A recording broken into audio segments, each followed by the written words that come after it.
takes place in another time and another place with unbelievable visual and special effects. The Matrix is a science fiction film, but it's also an action-adventure film. You see things that are fantastic. And you say, well, wait a second, that's impossible. Freeze it. When they explained to me the kind of movie that they were trying to make, I got really fired up about it because nobody's made this kind of movie before. Synthesizing evolution, acting in the construct, giving flesh to a cartoon, soul to a machine.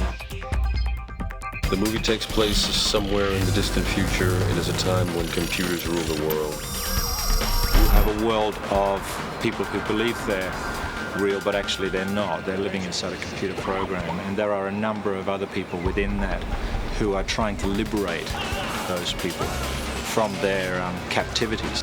It's about the idea we take everything for granted.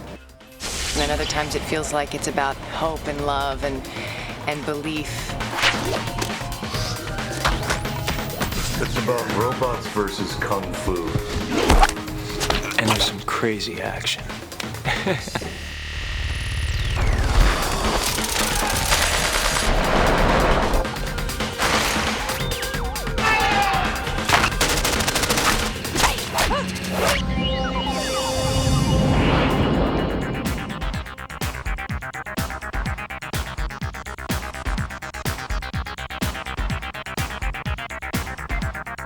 Sydney's a beautiful town. I gotta tell you, I've never seen nothing quite like it.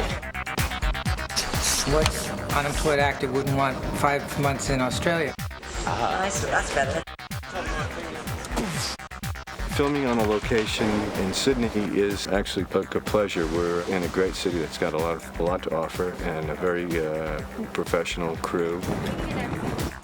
Well, here we are in Sydney in a beautiful new facility. This stage is literally brand new. We're the first movie in the stage, and we moved in here to build these sets. The paint was wet on the walls. I mean, it literally, do not touch the walls, they're wet.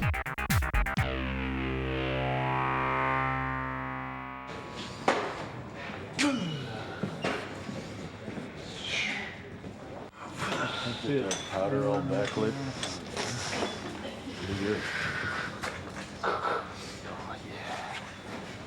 Is it okay if I kind of come forward? It's always a difficult thing to ask anybody, where do you get your ideas from? Nobody knows. They just sort of happen. A friend of ours asked us to come up with a concept for a comic book. We liked kung fu movies. We like Japanimation. We like, John Woo Philip K. movies. Dick and books that are, science fiction that is about the sort of nature of reality. You've been living in a dream world, Neo. This is the world as it exists today. What's interesting about the whole idea of cyberpunk is that it's a great way to create a sense of alienation and disconnection and alternate worlds being caught in sort of these quasi-dream, quasi-conscious states. Or you want me up like this? That's the one. That's the look.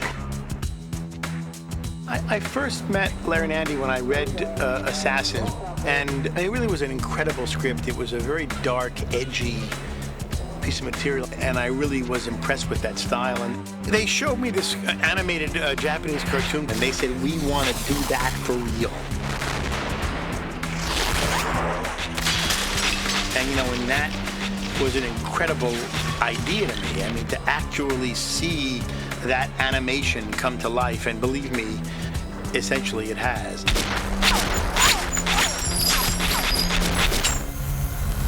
We've had our eye on you for some time now, Mr. Anderson. In one life, you're Thomas A. Anderson, program writer for a respectable software company. The other life is lived in computers, where you go by the hacker alias Neo and are guilty of virtually every computer crime we have a law for. I play a man named Thomas Anderson who's looking for a man named Morpheus who's played by Lawrence Fishburne. I'm searching for the answer to a question. The question is, what is the Matrix? my character feels that the answer to this question will somehow make sense of his life. At last.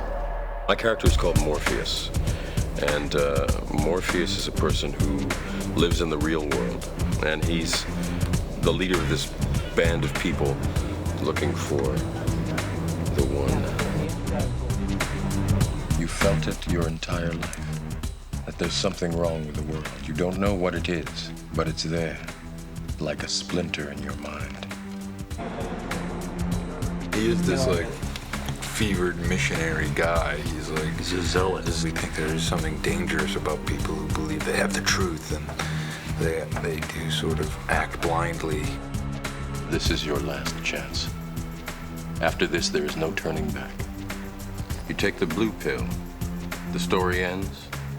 You wake up in your bed and believe whatever you want to believe. You take the red pill. You stay in Wonderland. And I show you how deep the rabbit hole goes. There's a couple references to Alice in Wonderland in the movie. I think that is a brilliant book.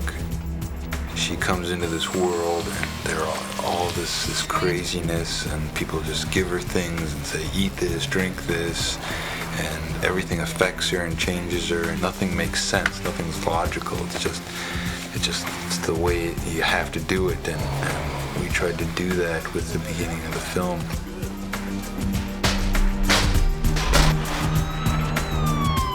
The thing that I love about Trinity is that I'm portraying someone who's really, really strong and who has a real mission and a real purpose. Can you fly that thing? Not yet.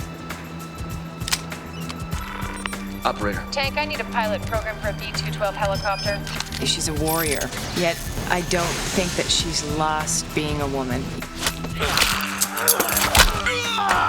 Son. Oh, shit.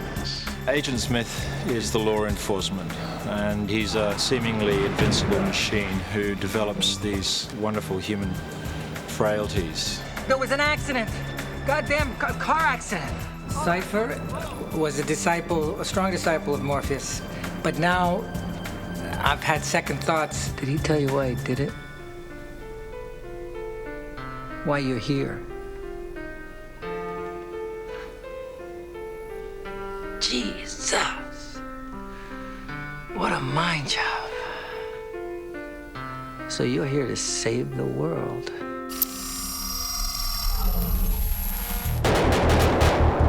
You go from the 150 to... Speaking about Larry and Andy together as a pair, as a team of writers, I liken them to the Brothers Grimm. I have to imagine that that's what the Brothers Grimm were like. Oh, God. Somebody's going to be here. They work very well together. They've got a wonderful sense of humor. So you do get a dialogue happening that is normally just within the one director's head. So it's normally one director talking to themselves, working out a problem, and then expressing their solution to that problem.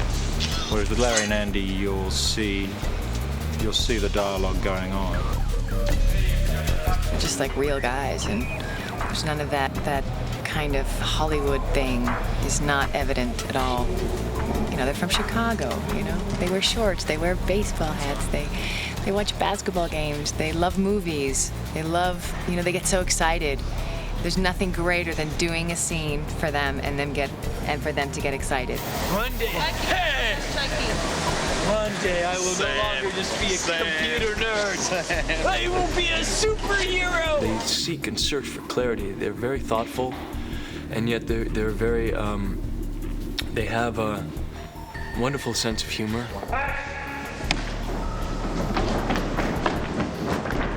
It's really, you know, unusual that directors are so sure of what they want. They write the script, they know exactly what they want, they know exactly what angle they want to see it at, what the actor should say, how he should turn, when he takes the breath in his speech. I mean, they know it exactly.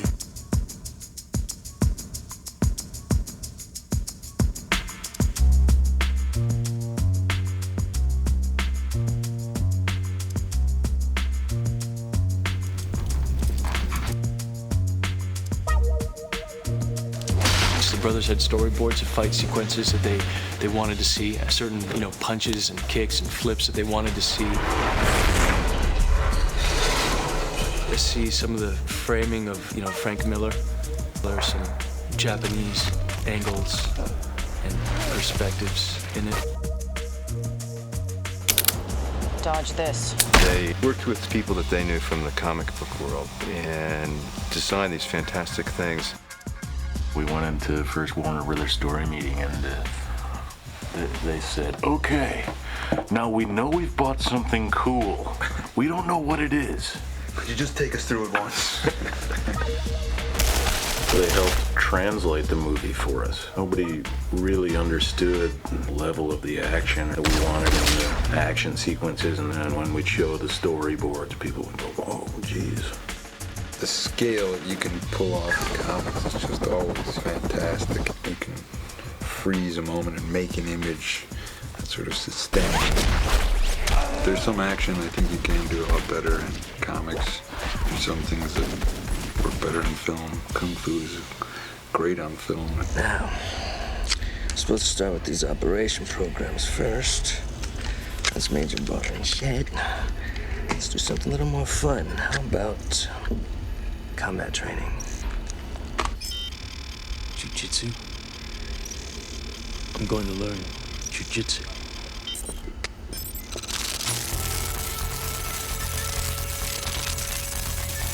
And action!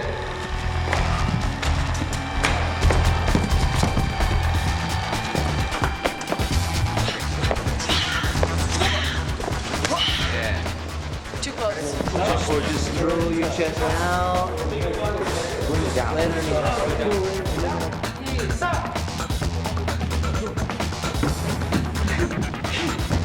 We wanted to do the action differently, and one of the things that we love about Hong Kong action is the way that they shoot fight scenes with long takes and wider angles. But they also do this wire work, which is, it's very fluid, and people, fly around and jump incredibly. It's very balletic, and everybody has a superhuman and supernatural grace. We wanted to bring that kind of wire work to our movie.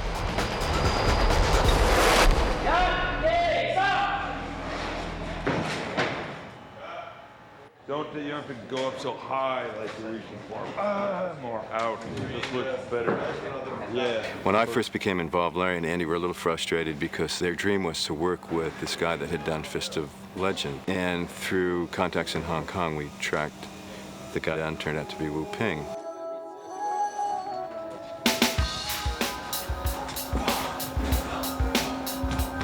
Wu Ping rocks. He's one of the best. We love his movies. We've been watching them for years. I think it's a good for Lawrence.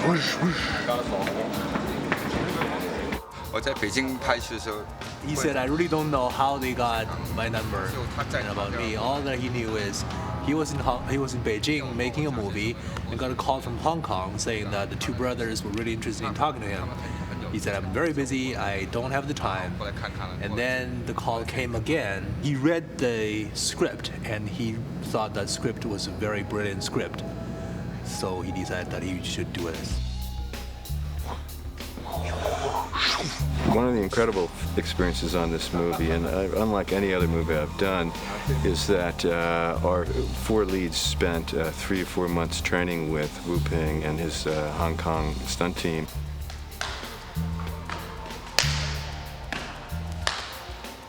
These aren't athletes, they're actors. When you want someone to paint your house, you hire a painter, not an actor who makes believe he's a painter. They really had to learn a fighting style that they never had learned before.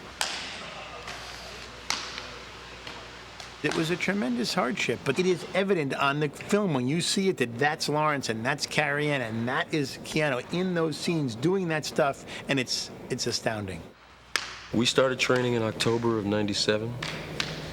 Trained all the way through till March of '98. That was on like an everyday basis.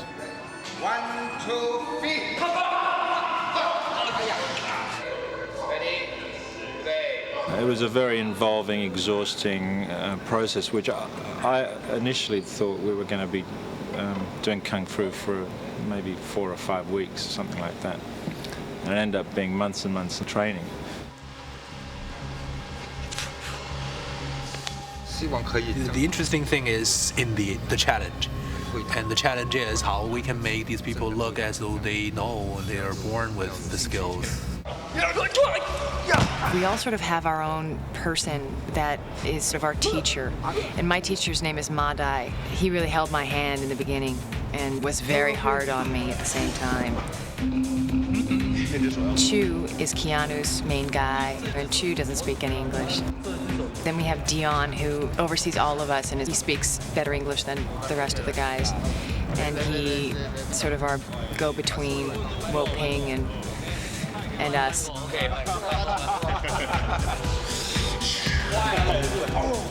We've had various movie kung fu dojos in Los Angeles and in Australia, and at lunch we'd sit there with our legs, you know, trying to open the rusty gates and stretch and watch kung fu movies and see what was good and bad.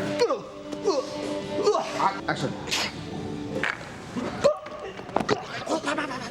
I really didn't know if I would be able to do what they were asking me to do. I was going every day and getting on the wires and being lifted up just to get the feeling of being lifted up on the wire, and then, you know, practicing sort of getting up the wall and then having the wall padded and then going along the padded wall and then them taking the pad off and me being terrified. Like, I couldn't do the wire that day, the day they took the pads off the wall, because I was so afraid. He's very inventive and organic the way he works, and you know, you must have your own style, but you also have to have, you know, and good kung fu. Initially, I think Wu Ping and the Wire team, they took us on and thought we were useless, which we were, hopeless at Kung Fu. But they slowly realized after a couple of weeks that maybe we were going to be able to get to a level where we'd be halfway decent.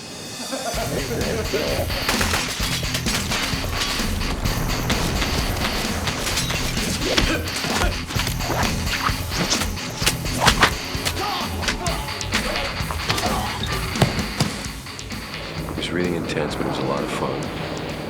And again, it's the kind of thing that you very rarely get an opportunity to do something like this. I mean, I feel incredibly blessed to have worked with Wu Ping and his team. Okay, so what do you need? Guns. Lots of guns.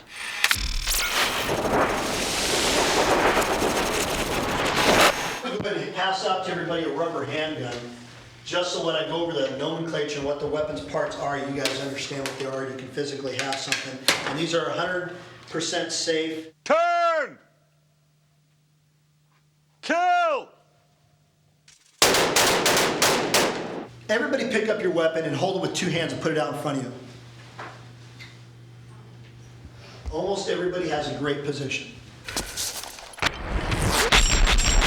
He tried to, not do guns the way they're always done. Just a couple rounds. Now the gun's supposed to be at each other's. What are we doing? Directors! Yes. Okay. I tried to make it kind of funny. Would you please remove any metallic items you're carrying? Keys, loose change?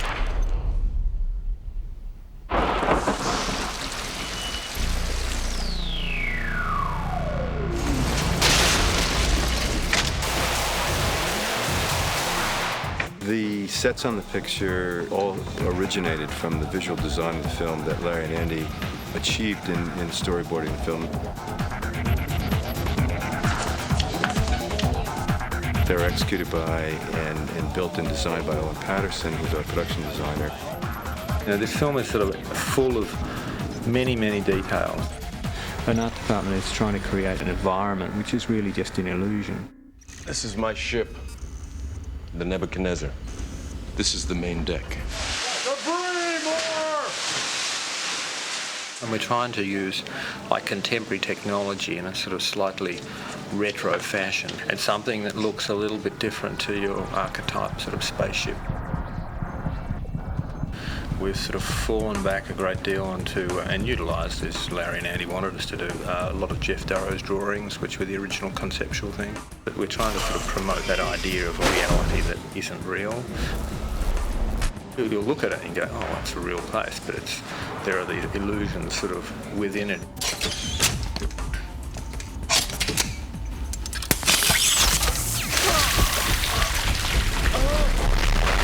I think there's some of the most beautiful and spectacular stunt stuff I've ever been involved with.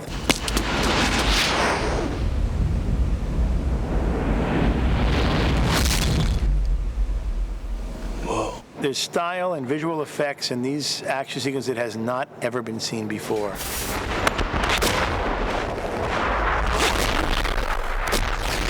Bullet time. Registered trademark. Enter the Gata. The Gata Force. Do one more. Let's get the wind cue right. Yeah. Nobody's around. Politically a little hard. He's around.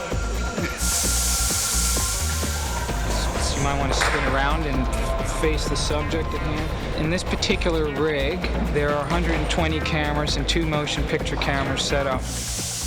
Bullet time is something that was conceived for The Matrix specifically.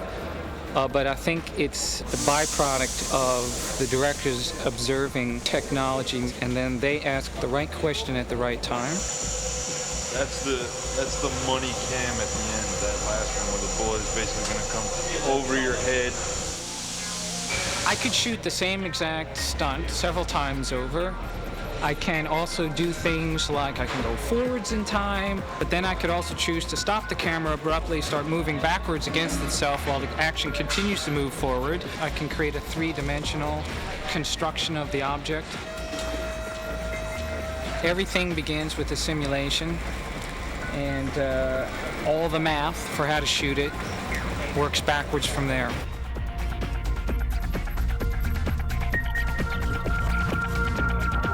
These guys have a lot of specific notions about the worlds that they're creating. And they're pretty over the top in terms of what they want. You're allowed to do things, break the rules that you wouldn't normally do. We're changing speeds left, right, and center. We're going to slow motion to high speed, jump cutting, crossing the line. Everything's going in there.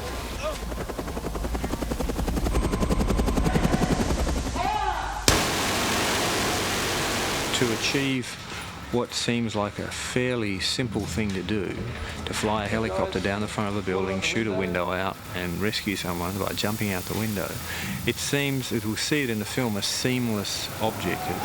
But in fact it's been shot in 2 different buildings, it's been shot on a big set.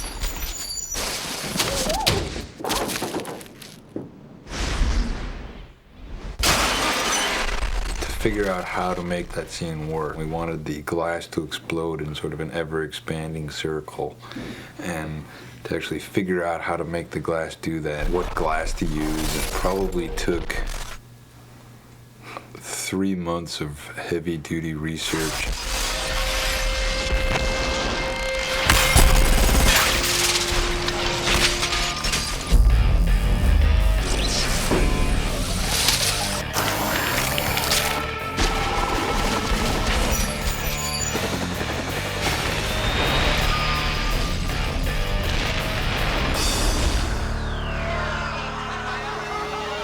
I think it's such a rare experience for a group of actors in film, maybe in theater, but in film to have been working together. We'll almost have been working together for a year by the end of this. So it's great kind of melding of heart and soul and spirit and action. Nowhere in nature. And working in a film of this magnitude has been an enormous eye-opener for me. It's kind of chased away a few demons for me, and it's educated me a little bit more. And just working on a film with this sort of budget and on this sort of scale has been a great experience. And I really think that this is the first film of the next century, of the millennia, the year Y2K, or they're calling it. It is monumental. I think it is. It's groundbreaking. I think it's something people have never seen before, and it's going to take people's breath away. And I think that, there are going to be a lot of films that are going to kind of be disciples of this movie. And I think Andy and Larry are going to start a new visual style that, will be very, well known and well remembered.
are they?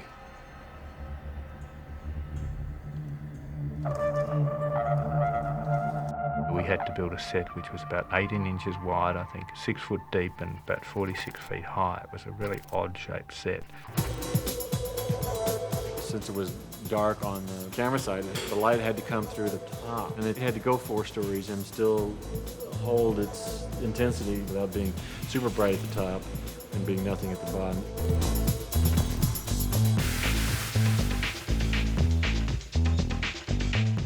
As they get lower, more and more lights come on, so that it looks like it's the same light, but it's actually intensifying enormously.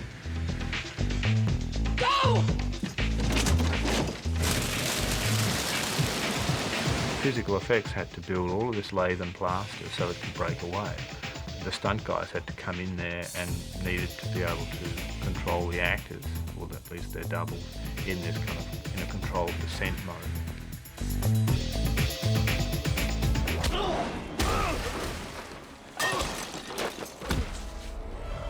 The fight in the bathroom is much scrappier than any of the other fights because it's in a confined space. We built a very basic flat-edge set, and then Wu Ping and his team went in there and rehearsed it. And it started off at one size, and eventually it was kind of like half the size. And they just rehearsed in it and figured out what they wanted. So it was a much more brutal Western-style fight, if you like.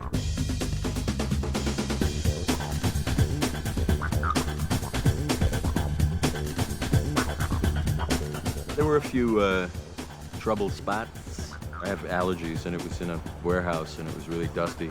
They kept putting the power dust on us, that white stuff that they covered me with. So I was sneezing uncontrollably. I remember changing camera angles a little bit.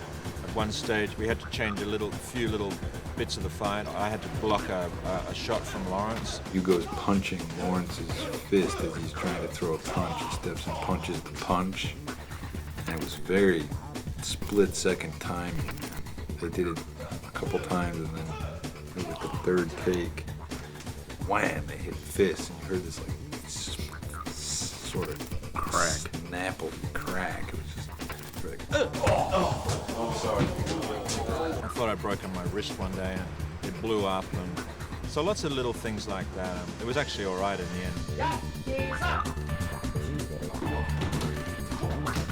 I think I hit Hugo in the chest at some point. And I got kicked in the ribs, and both my ribs were cracked. But that was something, again, I didn't discover some way down the track. But it was a kind of dirty, you know, dirty fight.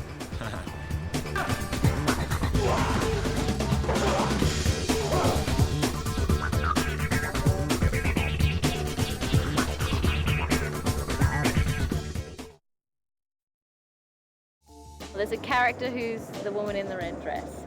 We took her to set the other day for a fitting, and we're coming down the road, and all the guys on the crew are like falling over and dropping their coffee and ogling this poor girl. And there's a big roller door where they all come out at the end of the day. This guy drives out, sees her standing there, he stops the car. We can see the roller door coming down, and he's sitting in the car just looking at her. The roller door slams into the top of his car. He gets a really big fright, starts to drive forward. The roller door scrapes all the way across his windshield, all the way across the top, cracks his windscreen, and he's so embarrassed he drives off down the road. So we don't know how he's going to explain that to his wife.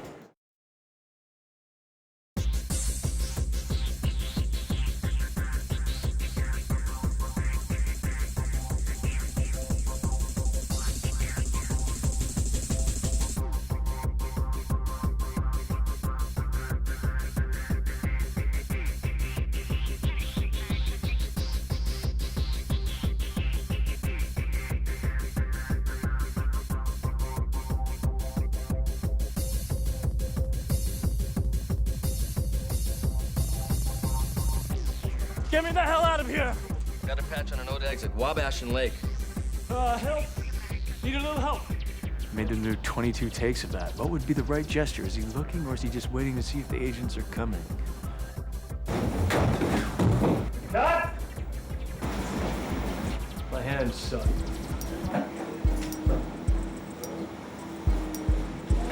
Let's go again. More. Yeah. You know, he pays really, really close attention to his physical movements. He's painstakingly serious about getting those things exactly as he wants them. Less of the hand when it comes up and just goes straight out. Pinky's all out. That's good. Stop picking on the pinky.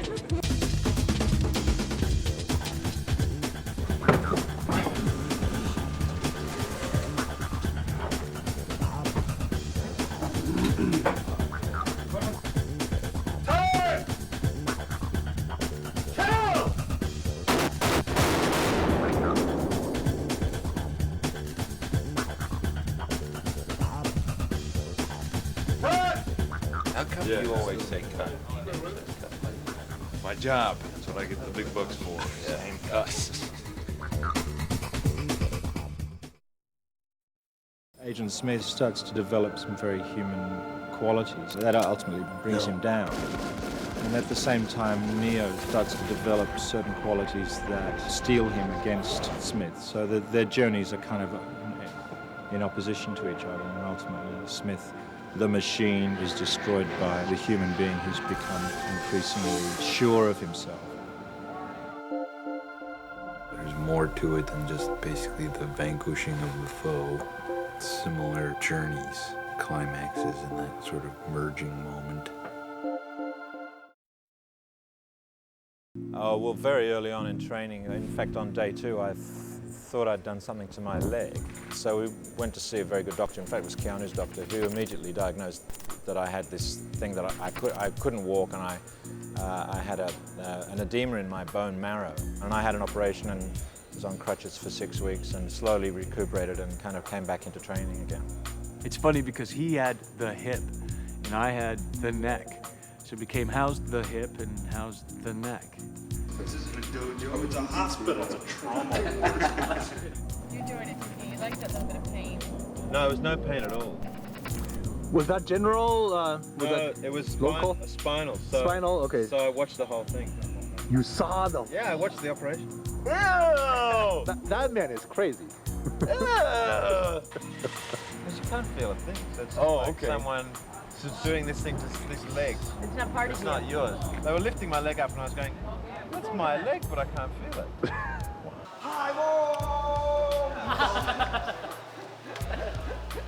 And there was a whole thing about what were we going to do? Was I going to be out of the film? Was I going to stay in the film? Were we going to put all the fights back to the end of the shoot? Which is what we eventually did.